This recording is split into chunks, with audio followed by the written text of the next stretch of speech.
So, heto na yung harvest natin. Kaya, ito na natin yan, oh. Kita nyo naman. Nung isang araw kasi, sinama natin yung shell. Pero kapag hindi tayo tinamad na hindi natin isama, ito yung na-harvest natin. Kita nyo yan, oh. Pulang-pula sa mga natin, oh. Kita nyo ba? Yan yung mga na-hatch ng BBS natin. Kaya tara, pakain natin sa mga isda natin.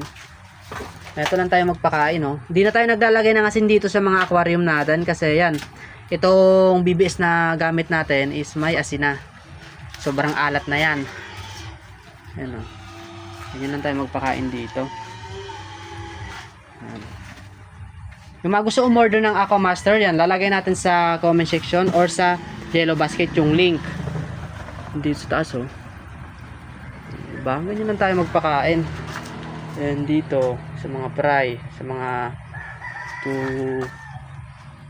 2 days old yan. May mga fry na naman, oh. Mamaya harvest na natin yan.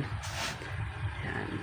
Kita nyo naman yung mga isda natin tataba dahil sa BBS na gamit natin, Aquamaster. Ito, mga golden zebra natin, food drip sila.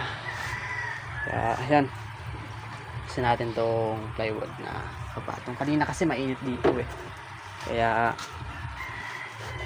dito, kita nyo naman yung mga gumagalaw-galaw, oh. Yan ang yung mga hatch. Yan. Dito sa mga gapis natin, din dito sa mga balon mollies. Ito pa.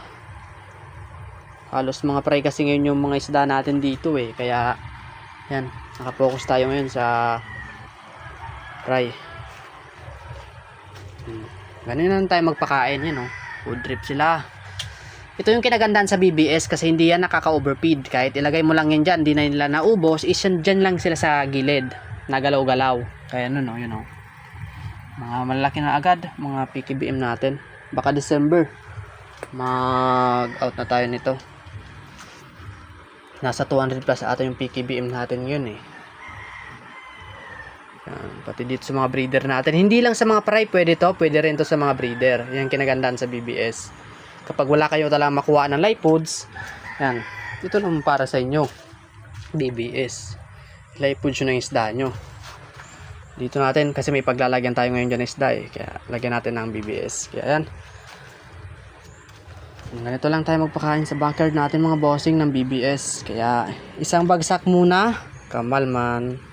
Then kung nakaabot kayo sa video to, don't forget like and share. Then follow para updated kayo sa aking mga video. Thank you guys. Yan o, lalaki na.